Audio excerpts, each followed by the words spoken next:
Desvendados. Segundo um estudo da New Vantage Partner, publicado na Harvard Business Review, apenas 24% dos executivos acreditam que as suas organizações são verdadeiramente orientadas a dados. Isso destaca o desafio que as empresas enfrentam: transformar dados em decisões práticas e estratégicas. Mari, esse é um assunto tão importante para o nosso episódio de hoje, não é? É isso aí. E apesar de parecer um assunto batido, a gente sabe que nada adianta ter um mar de informações se a gente não sabe navegar nele. Então, a grande virada é quando a gente consegue transformar aquele insight em dado, aquele dado em ação, aquela ação em movimento, mudança, resultado. E essa jornada não é uma jornada tão fácil assim.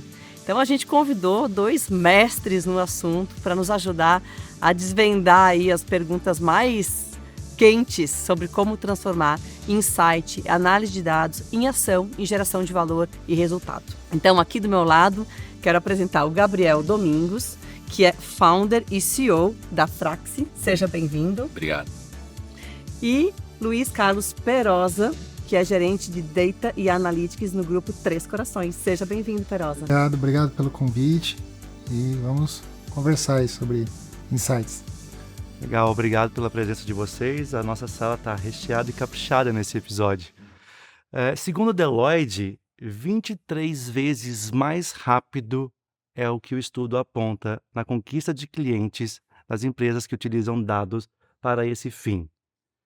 Mas muitas delas ainda paralisam nos dashboards. Eu tenho um dado, eu coleto, eu vejo ele de uma maneira interessante no DataVis, mas eu não faço nada ou nenhuma ação com isso. Qual é o ponto de vista de vocês para essas empresas e por que a gente ainda tem tantas empresas nesse cenário? Acho que é um bom ponto. Acho que acho que a questão passa pela organização dos dados ainda, né? Construir Dash, eu acho que é uma evolução da construção do PowerPoint. Então, várias reuniões eu já participei que a gente estava mais preocupado em ver se o PowerPoint estava bem bonito do que o próprio conteúdo do PowerPoint. Eu acho que e esse modelo ele foi acho que um pouquinho pro Dash. Então a gente constrói Dashes lindos, maravilhosos, mas ninguém consegue extrair e interpretar as informações dali. Então acho que a primeira coisa é saber pedir as informações que você quer. Porque as informações estão organizadas na empresa. Acho que primeiro tem que organizar, estruturar bonito para depois você colocar no Dash. E o formato como você coloca no Dash é muito mais um formato que é criar hipóteses. Esses dados vão me levar para onde? Porque também a gente constrói Dash querendo justificar o passado, que é o famoso olhar no retrovisor. Exato. Então, por que eu não bati tal meta? Por que o churn tá alto? Por que desviou o mês passado? Não. Porque como é que eu posso melhorar o churn de um produto, de um serviço, baseado na informação que eu estou vendo no Dash? Como é que eu posso aumentar a receita de um cliente, um ticket médio? Qual que é a LTV do produto? Qual é a jornada? Onde o cliente está parando? Por que está parando naquele momento? Começar a usar o Dash para criar hipóteses. Eu brinco que é fazer um momento de reunião de criança. Então, eu tenho 2 filhos e aqui a gente perde na fase adulta a fase do questionar. O porquê. E nas reuniões a gente não faz muito porquê. Se você começa a fazer muito porquê, cria um ambiente que permite que um analista, um executivo, construa um ambiente seguro para se fazer as perguntas, criar as hipóteses, eu acho que você começa a extrair melhores informações do Dash, porque também não é só ter informação. Então é criar a hipótese, criar um ambiente que você possa usar essas hipóteses, fazer o questionamento seguro, que o executivo não vai te repreender, que vai falar que você fez uma pergunta errada ou tomou uma decisão errada. Então, acho que construindo um ambiente e organizando a informação e criando hipóteses, você começa a extrair melhor as informações. Eu concordo. Você pega a organização é importante, você montar o Dash é importante, mas em era de IA, né, que tudo é IA, se você não tiver a pessoa por trás curiosa do porquê, né, você questionar aquilo, por que isso? Por que eu não vendi? Por que esse produto aqui vende em tal lugar e não vende aqui? O que leva a não vender nesse bairro e vender no outro bairro? É o poder aquisitivo? É a comunidade que tem uma ascendência num lugar italiano, no outro lugar alemão, sei lá, alguma coisa nesse sentido, que muda a cultura daquele bairro? Então, tudo isso tem que ser questionado, porque às vezes o dado não está necessariamente dentro da companhia. Você tem que coletar dados externos, cruzar esses dados e muito provavelmente não vai estar no dash. O cara vai ter que olhar ali e falar, cara, tá faltando alguma coisa. E aí, o que eu faço? Não está no dash. Como é que eu faço? Então, eu trabalhei em algumas empresas no passado que o pessoal, nem tudo era só dash, muito era o quê? Mineração de dados. Beleza, eu tenho esse conjunto de dados aqui, vamos pesquisar aqui o porquê, porque o diretor sai da reunião e fala, cara, o número tá ruim, mas por quê? Me descobre aqui por quê. Me traz aqui as questões. Então, a área de negócio tem que estar ali pronta e capacitada para entender o porquê daquilo, tirar a hipótese para poder transformar aquilo numa resposta efetiva e ação efetiva da companhia, porque no fim a companhia quer essa ação para reverter em oportunidades de negócio. A sensação que eu tenho é que a gente recorre aos dados quando precisa justificar algo para um comitê. Não bateu a meta. Por que você não bateu a meta? Por que desviou na receita?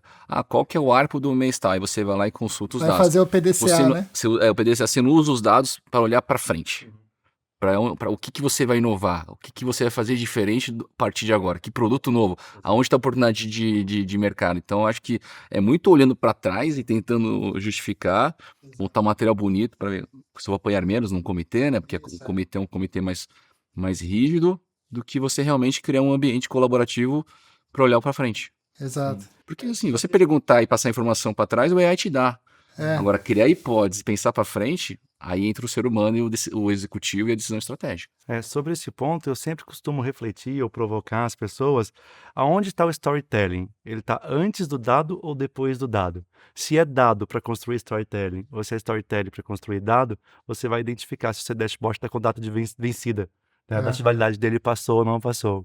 Eu acho que a partir do momento que você tem informação, você constrói storytelling do jeito que você achar melhor. Sim. Você usa as informações para o que você quer comunicar. É como dados mentem com estatística, né? O famoso livro. Você depende de como você usa. Agora, a partir do dado e você criar um storytelling, que eu acho mais difícil. Porque quando você está com a história na sua cabeça, você vai criar argumentos para dar razão para o seu storytelling. Agora, pega um dado bruto e transforma isso em storytelling, transforma isso em insights. Isso é mais difícil. E a própria criação de hipóteses também, ela nunca vai estar pronta com os dados já construídos e lapidados, né? Você cria uma hipótese, mas para você construir de fato ela por completo e levá-la para uma defesa, né, e colocá-la em prática, você vai precisar de outros dados que muitas vezes não estão no dash ainda, né? Tá fora, não foi levantado. E o pessoal fica pedindo, né, pro time de TI lá, cara, tô precisando de mais dado aqui. O cara de TI vai, mas caramba, eu já entreguei toda hora eu tô devendo. Aí vira um backlog enorme. Porque é backlog infinito, mas eu costumo dizer pro meu time assim, ainda bem, tem trabalho para muito tempo, né? E a gente tem que atender o negócio naquela necessidade, mas, de fato, ele só vai saber se aquele dado que ele estava querendo a mais era útil, cruzando com o outro, depois que ele testar a hipótese dele. Porque ele pode ter, de fato, um insight, imaginando que aquilo era verdade, tentar justificar. Eu vou colocar um exemplo aqui, real, que a pessoa... Um diretor uma vez questionou lá, não, nosso produto, esse produto aqui vem de todo lugar. Toda PDV tem esse produto. Aí o analista falou, não, cara, esse produto não tem. Tem em todo lugar. Não tem. Quer ver? Aí questionou os dados ali, no momento, não tinha um dash pronto, mas ele perguntou para os dados, no momento ele tinha o skill e o acesso, e descobriu que aquele produto era o 46º da lista de produtos mais vendidas, né? Ou seja, não tinha em todo lugar, entendeu? Se ele é o 46º, ele não está em todo lugar do Brasil. Então, isso mostra que o insight, né? Vamos dizer assim, o cara estava lá querendo comprovar a teoria dele e o outro falando, não, cara, esse dado não é verdade, né? Então, justamente, às vezes a gente quer procurar num PDCA aquela hipótese, o porquê das coisas, e às vezes a gente imagina uma coisa e pode ser que os dados dizem outra, né? Fala, cara, ó, você estava enganado. Que é onde você começa a ter o insight e não bater com o dado, né? Tipo... Mas aí, Perosa, nesse teu raciocínio, eu quero fazer uma provocação para esquentar mais essa nossa sala aqui no episódio de hoje. O quanto, então, eu preciso equilibrar a minha experiência, que me traz percepções por tudo que eu já vivi, versus a análise de dados, que pode sim ter algum tipo de inconformidade. O quanto que um executivo equilibra esses dois pratinhos para tomar a decisão? Olha, vou dar um exemplo aqui nosso. A gente foi lançar um produto e o maior desafio é quando você vai lançar um produto novo, você não sabe a demanda, certo? E um dos nossos produtos a gente foi vendeu toda a produção para um único cliente. E a gente não tinha como saber isso antes. Então era a feeling, né? Então nem sempre você vai ter o dado disponível. Então uma hora que você vai ter realmente que contar com o feeling ou com... Vai assim, eu só consigo produzir isso agora, vou colocar no mercado e depois aumenta. Mas E a aí hora que eu falo, eu só consigo produzir isso agora, eu estou analisando dado. A minha capacidade de produção. Sim, Né? Então, mas isso já é uma justificativa. já é uma justificativa. Mas você tem essa necessidade de tomar a decisão, mesmo, né? Falar, eu prefiro seguir assim, porque você lança, testa o produto, porque você não sabe se... Você nunca sabe se o mercado vai aderir a um determinado produto, um plano de alguma coisa, né? Você vai oferecer um plano de assinatura de algo, você não sabe se efetivamente vão querer adotar aquele produto até você pôr no mercado. Então tem hora que você tem que testar. Sim. E na sua carreira, Gabriel, como é que você conseguiu equilibrar esses pratinhos? Acho que foi muito na parte do que o Pedro comentou, a parte do feeling. A gente fala muito pouco do feeling, mas todo executivo tem o feeling, por mais... E eu acho que isso é legal, ter o feeling somado com a coragem. Porque você pode ter o feeling, tá todo mundo dizendo que você não tem que ir por aquele caminho, e você toma a decisão e vai por aquele caminho. Se você acerta, sensacional. Mas... Se você erra, é o famoso, eu te falei que estava pelo caminho errado.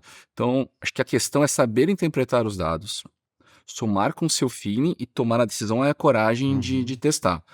E aí, com a coragem de testar e errar, você tem que ser proporcional ao impacto que você pode criar na empresa. Então, vamos lançar um produto. Eu não tenho dúvida se lanço a 10 ou a 20. Cara, lança a 20. Porque se começar a vender a 20, você não deixou dinheiro na mesa. Se você lançar a 20 e tá vendendo pouco, você consegue ir baixando. Sim. Mas tem que ter a coragem de assumir esse Sem lançamento. E aí você usa os dados para começar a interpretar. Por que eu não estou vendendo a 20? É o preço ou é a jornada? Aí já está tendo dados reais para você começar a criar hipóteses. Sim. Mas tomar a coragem de lançar um produto ou um serviço baseado no feeling, eu acho que é muito a questão da experiência. E, de novo, você começar a ter um ambiente que você consegue lançar e errar rápido. Porque você também errar, depois fazer o rollback, para depois, 4 meses depois, 5 meses, fazer um novo lançamento, ou esse lançamento prejudicar a marca da reputação da empresa, aí você também toma uma ação errada. Legal. Você trouxe a palavra jornada, e eu, inclusive, convido todos os nossos ouvintes a buscar o episódio sobre dados na saúde. A gente trabalhou muito sobre jornada de paciente, jornada do exame, jornada da saúde no Brasil. Na visão de vocês, essa jornada end-to-end, ela precisa ser acompanhada com checkpoints de análise de dados, ou o dado precisa ser vivo e acompanhar a jornada por inteiro? Ou seja, precisa ser pontos específicos ou ele é orgânico? É uma boa pergunta, viu? Acho que vai depender. Por exemplo, se um cliente entra pelo site, e aí eu vejo que ele navegou no site, eu não sei depois para onde, se ele foi para o checkout, do checkout, depois ele não ativou o produto, eu fico sem uma visão clara do que aconteceu. Mas nesse caso não precisa ser online, porque eu não vou ter uma ação 100% online. Mas eu preciso ter, acho que a primeira pergunta é, eu preciso ter medições nos momentos de fricção da jornada do cliente? Sim. Desses pontos de fricção, quais que precisam ser online para eu já ter uma intervenção? Vamos lá, supor, você está gastando muito tempo no checkout. Pô, cara, se você está ali e eu sei é um momento crucial para minha empresa, eu já faço uma intervenção. Precisa de ajuda? Você não quer comprar isso, mas você quer comprar esse produto para aproveitar a audiência do cliente naquele momento. Então, eu acho que tem que escolher que momentos de fricção que você pode ter uma intervenção mais online. Mas acho que os pontos você precisa medir. Porque de repente você está perdendo venda e você acha que é a comunicação que está errada, é o produto que está errado. E eu vou trazer um caso bem legal. Eu sempre discutia a performance de e-commerce ali na minha sala, e assim, uma sala desse tamanho, mas juntava umas 30 pessoas e rolava a discussão. E a gente estava na dúvida de como colocar o nome do produto para chamar a atenção do cliente. E eu sempre jogava para a mesa, falei, galera, o que vocês acham? E aí colocaram lá plano pós-pago. Eu falei, plano pós-pago acho que atende. Não, Gabriel, acho que plano pós-pago o cliente está se confundindo. Eu falei, como assim? Não, acho que o cliente melhor é plano de celular. Eu até brinquei, falei, tá de brincadeira que é plano de celular. Não, Gabriel, é plano de celular. Eu falei, caraca, tá bom, faz o teste AB e vamos ver o que dá. Cara, tu acredita que plano de celular clicou mais do que plano pós-pago? A gente estava tão viciado no termo plano pós-pago que para nós era tão natural. É um Pra termo plano interno pós-pago. da companhia, né? É da companhia. E o gerente falou, Gabriel, plano de celular. Até brincava com ele. Tá bom, dá tua ideia que o plano de celular funcionou. O que funcionou aí? Primeiro, testou a hipótese. A gente achou que era o preço. Na verdade, não era o preço. Era o plano que não estava chamando o nome. Uhum. 2, ele sentiu liberdade de poder contribuir e teve o apoio de a gente poder fazer um teste AB. Qualquer coisa a gente corrigiu, não. seguro de Ambiente erro seguro. também, né? É isso. Sim. Entendeu? Então, assim, eu acho que é... E foi um caso que ele começou a medir, eles começaram a medir a fricção online, porque tinha uma mesa de performance. Legal. Então já começa a medir onde a gente está perdendo o Sim. cliente. Eu vou explorar um pouquinho agora a experiência de carreira de vocês. A gente está falando com dois executivos que têm um histórico recente, né? Três Corações e Telefonia, mais recente, que são carreiras, empresas, digamos que do ponto de vista de dados tradicionais, né? Vou trazer aqui exemplo de duas empresas como Netflix e Amazon, que já nasceram Sim. com uma proposta de modelo de negócio pautada em uso de dados, né, para defender a tese de negócio e isso já virou a cultura desde da concepção, né? Mas no nosso caso aqui a gente está falando de empresas mais tradicionais e que precisaram fazer todo um esforço de transbordar, né, essa cultura de dados para hoje assumir que as decisões são pautadas com análise de dados. Me fala um pouquinho qual que é o desafio em empresas tradicionais e a gente usar dado como um vetor de inovação, onde a gente não tem uma cultura que já nasceu com essa proposta de dados. Então, eu tenho duas comparações aqui, porque eu também vivenciei o mundo de telefonia, né? Assim como A gente Gabriel. se cruzou A gente se cruzou em algum momento ali, né, na história. E aí, quando eu falo de telefonia, até pela quantidade de volume de dados, obrigatoriamente a empresa tinha que trabalhar com tecnologias e aculturar um pouco a companhia ao uso das informações, as próprias campanhas de telefonia que o pessoal liga, né? Faz campanha, era baseado em dados para ligar e ofertar produtos para os clientes, mas aí quando eu vou para a indústria é no caso nosso, a gente está transformando a companhia ainda, então a gente vem de 3 anos para cá fazendo um aculturamento. Então, a gente tinha dados, mas não tinha tantos dados, não era medido tantas coisas, para a gente poder justamente saber, por exemplo, o que o Gabriel falou da jornada do cliente. O nosso cliente, majoritariamente, é pessoa jurídica. Mas eu também tenho uma jornada de atendimento a esse cliente. Então, hoje, a gente consegue fazer essa medição. Inclusive, no nosso caso, é um acompanhamento de hora em hora, e aí eu vou entrar um pouco no outro aspecto aqui, mas... mais do que isso, a curiosidade dos porquês, eles têm, mas a nossa área de negócio tem, mas não consegue questionar os porquês completamente, porque eles não têm o conhecimento, o aculturamento, ou letramento de dados para consultar as informações nos dados que nós temos. Então, eles dependem muito do quê? Da área centralizada de TI. E a gente vem fazendo esse trabalho de 3 anos para cá, onde a gente vem aculturando e criando usuários-chave, que são multiplicadores nas áreas, onde a gente aplica o teletramento, fazemos treinamentos mensais. Então, só para você ter uma ideia, de DataVis a gente treinou 100 pessoas esse ano, e de SQL a gente vem treinando na média de 30 pessoas por mês. Então, por quê? Você vai falar assim, poxa, eu vou treinar SQL para o cara de negócio? Sim, porque se tiver uma pergunta que ele pode se autorresponder sem precisar de alguém, eu estou encurtando o tempo de resposta entre um problema de negócio e uma solução de negócio, porque eu tenho o dado disponível e eu não preciso ficar abrindo chamada, um ticket para o TI e responder. Eu falo que a empresa tem 9 mil colaboradores e 20 caras de dados no TI da empresa. A gente é matemática, eu não vou conseguir atender todo mundo. Então, eu tenho que distribuir. Então, desde que eu entrei, a gente tem feito isso. Eu trabalhei muito tempo na Claro. A Claro tinha mais de 600 pessoas que acessavam o ambiente de dados com a liberdade de construção das análises, justamente para tirar insights. E a gente ficava mais preocupado em que eu vou disponibilizar mais dados, documentar esses dados, ensinar o usuário a usar esses dados de forma correta. O insight é do negócio. O negócio tem que dar o insight. Né? Porque ele conhece o negócio ali, aquela frente, ele que conhece. Eu vou citar um exemplo aqui. A gente... acho que toda a indústria conecta informações do supermercado lá. Como é que está a minha gôndola? Minha gôndola tá faltando produto, não está faltando produto. Por quê? Porque se estiver faltando produto no meu cliente, está faltando para o meu consumidor.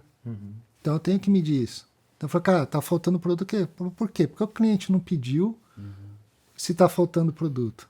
Entende? Pode ser um erro de processo do cliente, enfim, eu preciso vender. Então, essa medição, isso é uma coisa que é o cara do trade lá que conhece a particularidade do negócio. Eu tenho que dar as informações para ele e ele tomar o insight daquilo. Entende? Mas ele só vai conseguir fazer isso se eu aculturá-lo.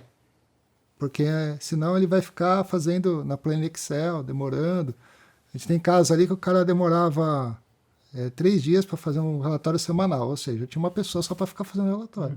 Não fazia sentido. Aí o cara sobrava 2 dias para tomar a decisão em cima daquilo que ele fez, e aí o dado já estava velho. Já estava velho. Perdeu. Mas eu queria fazer uma costura aqui. A gente falou de feeling, de decisão estratégica baseada em tomada de decisão e risco. Aqui eu vou e eu não tenho dado suficiente para sustentar a minha tomada de decisão, mas eu vou precisar decidir, e aqui entra, né, Vai na ousadia. Agora vai. na ousadia e na coragem. E você trouxe também, eu não sei, quando eu lanço um produto, a gente não tem segurança do quanto ele vai vender, né? Então tem um feeling aqui de vou lançar esse produto, eu não tenho dado de quanto ele vai vender, e você falou de democratização de dados dentro, né, que esse cenário que você desenhou é muito voltado para dentro da empresa, né, do uso de dados, de analisar ali dentro.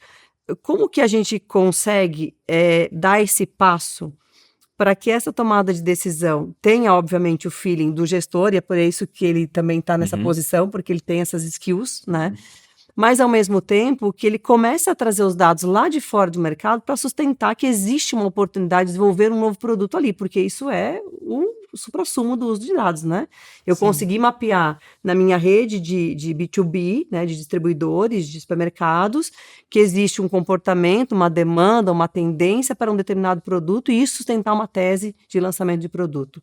A gente está falando de um cenário muito idealizado e distante dessa realidade, ou isso já é uma prática dentro da Três Corações? A gente não é uma prática estruturada, mas coletar informação de sellout, que a gente diz que é tipo, o que o meu cliente vendeu para o consumidor, isso é um desafio para a indústria. Porque cada cliente tem tem cliente que não quer dar o dado, tem cliente que cada cliente dá o dado de um jeito diferente.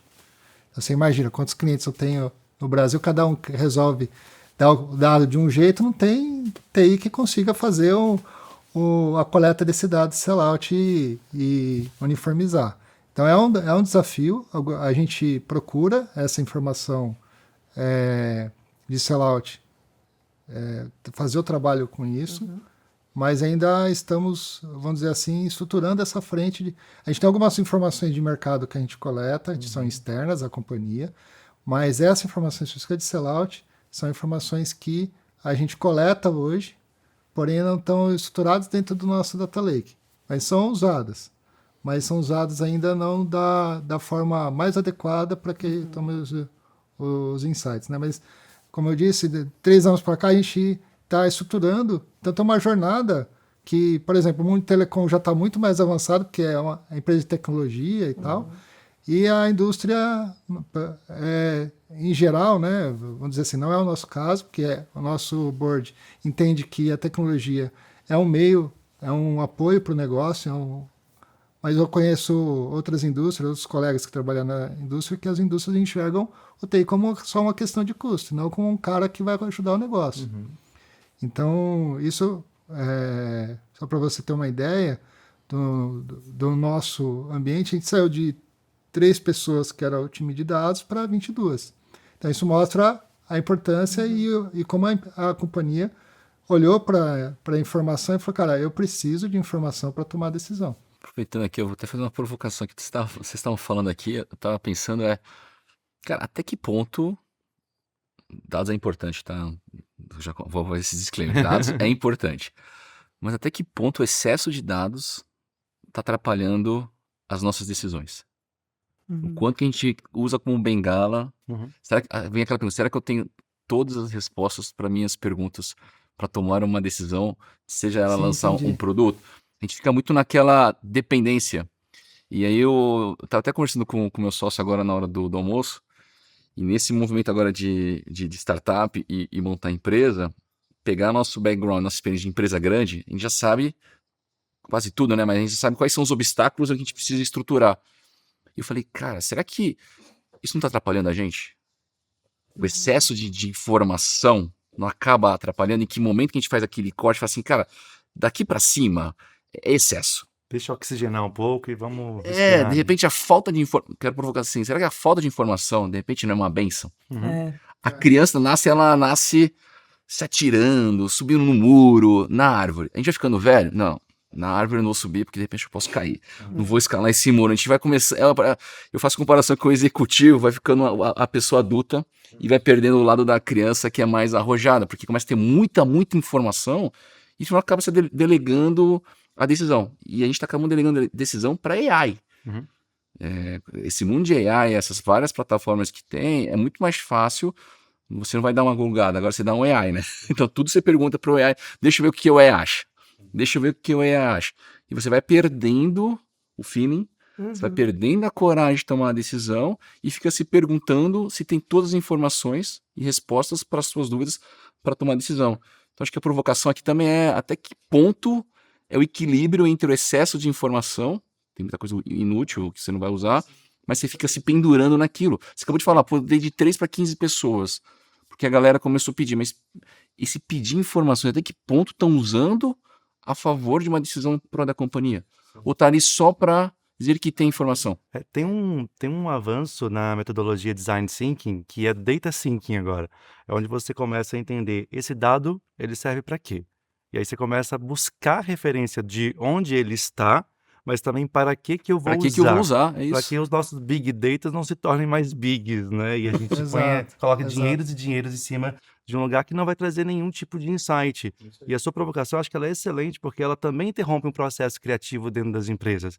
A partir do momento que eu dependo ou gero uma dependência de para tudo eu preciso mostrar dados, aonde está a inovação? Aonde está a disrupção? É O isso. dado ele é importante, ele tem um protagonismo, mas a gente também precisa oxigenar, precisa respirar. Eu vou te fazer uma pergunta. Pergunta para o Steve Jobs. Vai no AI e pergunta que o AI responde pelo Steve Jobs. Mas pergunta para ele onde que ele achou a informação que lançar um iPhone sem teclado ia vender muito. Sim. Pergunta para ele. Super dependência de dados pode limitar, Ok. de fato, um Se ele fosse processo buscar a criativo. informação do mercado e do cliente, ele fazia um iPhone com teclado. Uhum. Porque o que estava vendendo muito na época era o BlackBerry. Eu vou dar um exemplo de telefonia, né? Que eu vivenciei muito ali na Claro. Todo mundo sabe que o WhatsApp acabou com o SMS, beleza? SMS custava R$1,20, eu lembro. Cada um. Então você imagina a receita que se Não, agora as perdeu. bets ajudaram o mercado de SMS. Ah, O OTP, a provocação. É verdade. Só que você precisa achar outras fontes de receita. E tinha, vamos dizer assim, formas de você pegar, e aí eu vou pôr talvez um assunto um pouco polêmico, mas nem tanto. A Claro, por exemplo, identificou uma oportunidade e falou assim, cara, eu tenho licitações de rodovias e os concorrentes precisam de informação para saber quantas pessoas passam naquela rodovia, quantos carros passam naquela rodovia, para saber quanto que eu cobro de pedágio para entrar na licitação. Então, vou olhar pelas antenas, ver que começou o quê? Trabalhar a venda de informação no sentido de agregado, não é respeitando a LGPD, deixa claro isso para todo mundo, mas gerou uma nova fonte de receita para a companhia. E daí começou uma série de outras coisas. Para banco, quando o cara troca de aparelho, para saber se o aparelho é da pessoa mesmo ou não é, entendeu? Para evitar essa questão de fraude, roubo. Então começou a criar uma série de produtos novos que eram dados que estavam lá há anos da companhia e não se era usado. Alguém olhou para aquilo e tirou um insight. Então, o dado ele também ajuda desde que a pessoa não esteja presa na casinha, né? Ele de fato, vai mergulhar no mundo desconhecido. Aí você trouxe outro capítulo da história, né? É. O primeiro é o quanto que o dado é importante para tomar uma decisão e gerar insights. Aí você trouxe um outro capítulo que é o quanto que a gente consegue monetizar os dados que você cria ali na companhia. Isso, exato. E esse é outro desafio. Mas, ao mesmo tempo, não deixar super dependência limitar processos criativos. Perfeito. Que é muito Exatamente. importante. E inovação, né? Perfeito. Que a Exato. super dependência ter dado para tudo, senão eu não tomo decisão. É isso aí.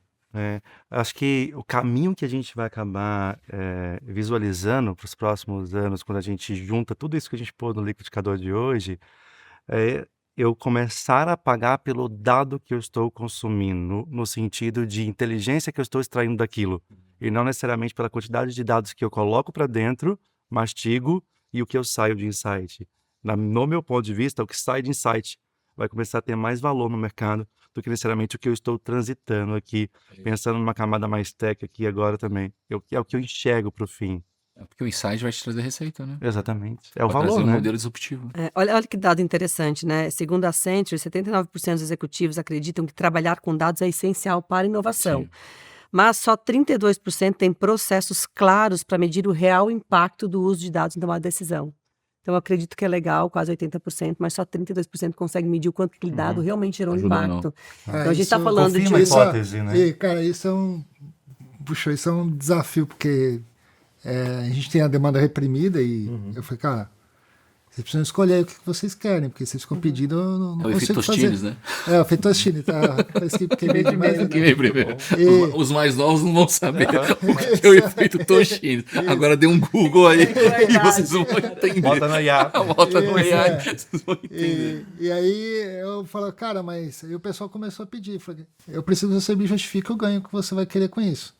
Porque os recursos são limitados e eu vou fazer o que a partir de dados, o que gera mais retorno. E para você medir isso? Não é fácil. Entra a coragem de você bater na mesa. Uhum. Eu lembro que tinha uma época que eu estava na área de inovação, e aí montando as startups. Então era um modelo de inovação, só que toda aprovação de budget para esse modelo de inovação seguia os ritos tradicionais de uma grande companhia. Então tinha que dar break-even, VPL positivo, atira. Teve um dia que eu fiquei tão irritado que eu fiz um projeto, que na verdade era o projeto do Facebook, agora é Meta, mas era Facebook. Eu apresentei para o nosso gestor lá, o controle de gestão financeira. Falei, você aprova esse projeto? Aí ele olhou, não dá retorno, a base de usuários é pouca, modelo de negócio. Falei, legal, você acabou de dar uma negativa para o Facebook. E nem vai impactar o resultado da empresa a gente errar. Aí que começa a mudar um pouquinho do mindset. Sim. Porque você usa ritos tradicionais de uma empresa de capital aberto, que tem toda a governança, comprar, você tem que ter. Mas você tem que ter um lado que permite a inovação. Permite o erro, que O erro. permite a tentativa. Análise financeira, separar um budget. Você pode errar aqui, é um ambiente seguro, é um sandbox, vamos dizer assim. Deu certo, aí você traz para cá. Agora, o problema é que você quer colocar esse mundo aqui dentro antes de testar. Você dá um não para um Facebook, você dá um não para um Twitter, você dá um não para um WhatsApp, Um Airbnb. para um Netflix, para um Airbnb. O Airbnb é um bom exemplo. Exato. Não vendia nada. 2 meses parado, 3 meses parado. E aí foram descobrir que em Nova York estava tendo bastante aluguel e nas outras cidades não. Aí eles foram ver o porquê. Qualidade das fotos. E eles começaram a pagar serviço profissional para vender as fotos para os proprietários. Não vender. Ou seja, não era o Eu modelo vou lá tirar foto para de você. negócio.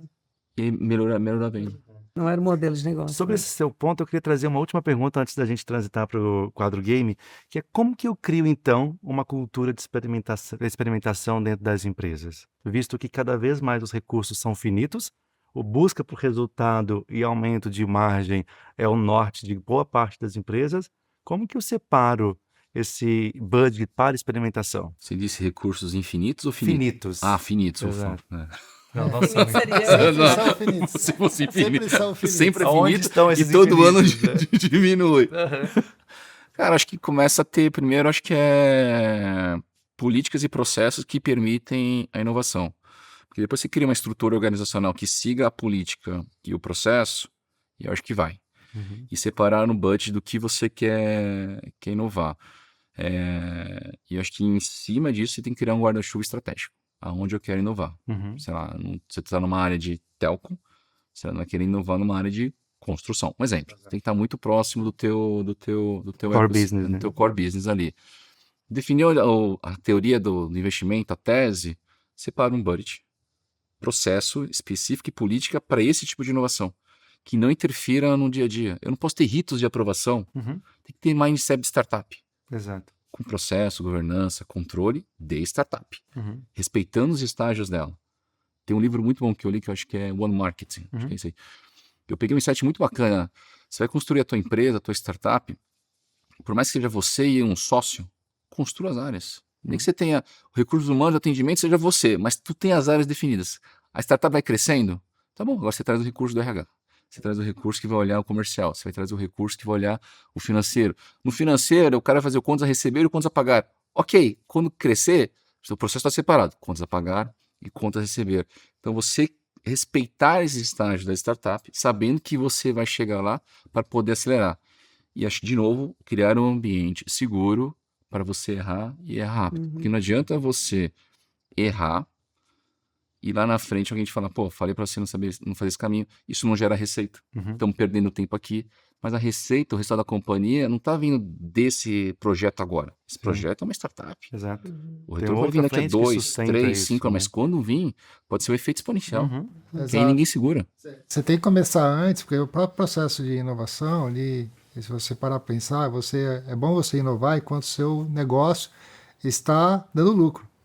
Porque se em algum momento cair, você está com alguma outra coisa que vindo atrás que vai ser a sua próxima não vai continuidade. sentir Quando você olhar, quando você Puta, começar a produto olhar, mesmo, Vou né? pegar na Netflix que a gente usou ali, alugava CD, certo? é isso. DVD, né? E ela estava lá atrás montando o streaming. Que ia matar o próprio negócio dela, Sim. mas que se desse certo ia disruptar e ia fazer. Eu prefiro matar o meu próprio negócio do que eu ser Matar, morto, né? Sabe que muitas vezes como assim? que- Por que a Telecom não inventou o WhatsApp, né? É. Porque, né, entendeu? Porque tinha que olhar, as Telecom em geral, né? Tinha que olhar para assim, ó, vou matar o meu negócio aqui, mas não olharam para frente o que podiam Tem criar. a famosa frase, né? O cavalo que chega primeiro bebe água limpa, né? Isso, exato. Eu exato. costumo provocar bastante as pessoas quando eu converso sobre mercado ou mentoria de startup. A pergunta que tem que ficar na nossa mente para quem está à frente de um negócio é: o que vai me matar amanhã? Essa é a pergunta que você precisa responder todos os dias. isso aí. Porque daí você consegue fazer uma predição de um Airbnb não derrubar um Hilton, Aham. né? E todas as outras redes hospitaleiras, por exemplo, o Uber não derrubar os táxis ou outro meio de transporte. E você não pode estar com a cabeça 100% na operação. Exatamente. Porque você vira um executor e você não está olhando estratégia, Não vai o que ter está tempo pra acontecendo em isso. sua volta. Então você traz outro tema interessante. Connect the dots. Exato. Tem muita coisa acontecendo no mercado, no radar. Se você conecta uma coisa com a Sinais, outra, você cria um tendências, modelo de negócio. massificação. Que nem mas a Frax nasceu assim. Uhum.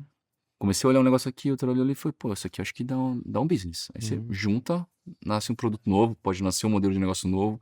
Esse é o bacana, também tá atento a outros mercados, a outros cenários, e aí já não é um insight. Uhum.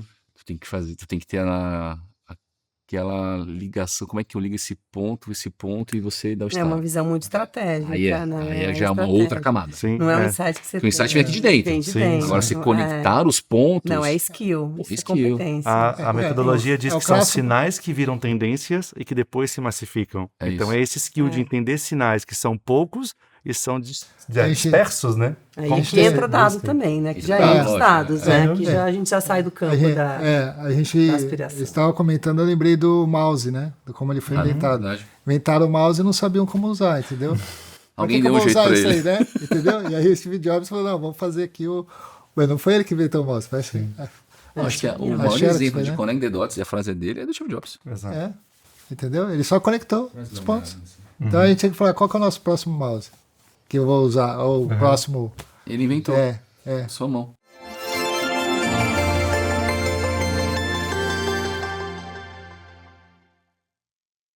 Vamos pro quadro game? A gente vai fazer uma Tem prêmio? simulação. Podemos tomar um café depois, né? Só se for da Três Três Corações. corações, né? Com certeza. Mas vamos lá, o papo tá excelente, mas a gente quer fazer uma experiência aqui com vocês para, mais uma vez, né, trazer a bagagem de vocês, do dia a dia, das histórias e carreiras, e que, na verdade, a gente até pincelou um pouquinho disso na nossa conversa, né? O cenário é o seguinte, a sua empresa investiu em um ecossistema bem robusto de analytics, criou vários dashboards acessíveis a todas as áreas, a todas as lideranças, todos os times, porém, após praticamente 6 meses, percebe-se que as áreas de ponta, operação, comercial, atendimento ao cliente, ainda tomam decisões baseadas puramente na intuição e sem processos mais antigos, né? E não tendo ali o acesso, de fato, aos dados para sustentar essas decisões. E aí a dúvida é o que você faria, né, nessa democratização do uso de dados, da cultura de dados, né? Como que você quebra essa resistência que existe silenciosa a utilizar de fato os dados que foram colocados ali na frente desse time para fazer essa virada de cultura e trazer o dado para frente da análise e da tomada de decisão. Por onde a gente começa? Os dados estão ali, mas eles não usam. Não usam. Façam o que eles usem. Simples, né? Vou dar um exemplo. Por exemplo, sabe, teve um momento na minha carreira que eu tive que aprovar condições comerciais. E sempre vinham com as justificativas. Aí eu juntei com o meu time, a gente criou um dash com todas as informações para oferecer para a força comercial. A primeira pergunta foi, pô, Gabriel, mas você não está dando muita informação pro comercial? Daqui a pouco eles vão ter todas as justificativas para te pedir, de repente, mais desconto. Uhum. A minha resposta, eu prefiro 1000 vezes ter uma discussão estratégica com base em dados do que ficar o meu acho Uhum. com o acho do comercial. Uhum. Então, quanto mais informação, melhor. E o comercial começou a usar, entre aspas, forçar, porque ele sentiu que a discussão, ele tinha retorno em cima daquela informação. Então, a partir do momento que ele usa e põe na mesa e começa a ter retorno daquela informação que ele está sendo usado, ele começa a usar. Aumentou a conversão dele de vendas, aumentou a argumentação. Tem coisas que ele já nem trazia, porque eu entendo que faz o menor sentido, porque eu estou com a informação aqui na minha frente. Então, é você ter o feedback das informações. Se você põe para a ponta e você não faz questionamento, ou não estabelece meta, ou não estabelece processo, para que ele use aquela informação em pró do serviço, é realmente uma informação inútil. Uhum. É mais um dash bonito só para dizer, ó, eu deixei a informação na sua mão. É tipo, a bola não tá mais comigo. Você tomou a decisão errada porque você já tem informação. Você tem que retroalimentar o processo. Então, que já venha com a informação e você devolve. Que venha com a informação e você devolve. Já faz parte do processo o uso da informação. Se ele usar, sabe que vai melhorar a venda, vai melhorar as aprovações internas, ele vai usar. É um gatilho. E comercial gosta de usar. Uhum. Porque o comercial gosta de informação Adoro. para aprovar um desconto, para aprovar um preço, para aprovar um novo produto. Ele gosta. Ah, tô com a proposta aqui da concorrência. Tá bom, mas essa proposta aqui é equivalente a essa? Não, então por que você está trazendo? Uhum. A proposta dessa da concorrência está trazendo, o equivalente está no teu dash com essa informação. Se você trouxer igual, a gente senta para conversar. Mesma baseline. Pô, isso muda. Uhum. Isso muda. Você já está treinando teu pessoal a usar a informação também. Vai dar da cobrança de você exigir os porquês. Né? A gente começou lá no começo. Então, o cara tem o dado, não quer acessar o dado. Né? Porque não quer aprender algo novo, porque é resistente, porque o ser humano é resistente à mudança. Você tem que... ele só vai mudar esse hábito se ele ver vantagem. Então você tem que fazer enxergar essa vantagem. O que ele vai ganhar com isso? Vai ganhar mais assertividade? Vai melhorar o bônus dele? Vai ser menos exigido por um erro, eventualmente? Porque ele, de fato, olhou os dados, errou, mas ele estava olhando os dados na visão dele, indicavam aquele caminho. Aí ele vai ver o benefício, né, como eu comento muito o livro do Poder do Hábito, e a pessoa só muda o hábito se ela tem a vantagem, até uma percepção de que houve um ganho. Você gera um valor para ela. Para né? ela, isso, entendeu? E a pessoa, eu estou vivenciando isso na companhia. Um outro ponto é olhar para o lado. Ele vê que o companheiro do lado está usando. Isso aí. E ele está exemplo, ficando mas- para trás. Ele vai se mexer. Você trouxe um exemplo muito bom, A cara. vaidade, ela muitas vezes A gente levantou os vendedores que mais vendiam. Quando a gente lançou um Dash num segmento X. gamificação, né? Quando a gente foi ver os vendedores que mais vendiam, eram os que estavam usando as informações. Uhum. E aí você divulga isso pra galera, Uma ó. referência. É. Você trouxe outro ponto que é sensacional.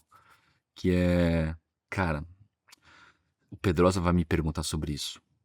Uhum. Então, sabe, qual que é a receita do teu segmento? Se você não sabe a receita do teu segmento, temos um problema. Agora você não sabe porque você foi preguiçoso ou porque você não tem informação. Se você tem informação, você deveria saber. Mas se eu te pergunto, força você saber. Exato. Exatamente. Então, se também a direção e o comitê não tá perguntando pra ponta, não tá forçando a ponta também A pensar, a né? pensar. A Então você trouxe um estruturar a ponto muito legal, informação. o Gabriel vai me perguntar isso aqui. Se eu não souber, 2, 3 vezes que você faz a pergunta, na quarta vez ele vem pronto. ele vai vir pronto. É verdade. Isso Pessoal, mesmo. o papo tá riquíssimo. Tá muito bom mesmo. Acho que a gente conseguiu trazer muitos insights super valiosos para os nossos ouvintes, mas infelizmente chegamos ao fim de mais um episódio do Desvendados. E ficou muito claro para mim, pelo menos, o quanto dados por si não fazem milagres, que a gente precisa entender principalmente o valor real das pessoas e de como elas, alfabetizadas ou literadas ou educadas em dados, transformam isso tudo em insights para suas companhias, não é, Mari? É isso aí. E que só volume de dados também não é a solução, né? Muito a qualidade desse dado, a usabilidade desse dado, a democratização do dado, cultura de dados e não esquecer dos principais insights, né? Visão Isso, estratégica, visão que isso também estratégica. ajuda a construir inovação e gerar valor no negócio. Obrigada, Gabriel, Obrigado mais a uma vocês pela vez. oportunidade. Excelente contribuição. Você quer falar um pouquinho sobre como que a gente te encontra nas redes, como que a gente acessa? Fala. Vamos lá. No Instagram é GC Domingos. No LinkedIn, Gabriel Carvalho Domingos. E o nome da empresa é Fraxi, fraxi.io. Fraxi é uma startup que nasceu para uma plataforma de investimento no mercado imobiliário que vai permitir que todas as pessoas possam fazer investimento a partir de uma cota de R$200 ou R$1.000. Não precisa ter um grande capital para começar a entrar nesse mercado. Então, uma plataforma que nasceu para democratizar o acesso no investimento imobiliário. Bem, obrigada Com pela base em participação. informações e dados. E dados. Excelente. Feroza, muito obrigada também pela tua participação. Obrigado, eu que agradeço o convite. Queria deixar meus contatos, né? Meu contato, aliás, Luiz Perosa, no LinkedIn. Fica à vontade de se conectar. Queria convidar também para conhecer nossos produtos da Três Corações. A gente vende para o mercado B2C, ou seja, você que está assistindo a gente pode comprar diretamente nossos produtos no nosso site, que é o mercafé.com.br. Lá você vai encontrar todos os nossos produtos e também produtos relacionados a café, uma xícara de café, inclusive tem uma xícara nossa bem bonita, formato de coração. Então, fique à vontade de acessar, comprar os produtos e curta nosso café. Muito obrigado. É isso aí, pessoal. Se você gostou desse episódio, curte, compartilhe, comente e ative o sininho para que você possa ser notificado quando lançarmos o próximo. Muito obrigado.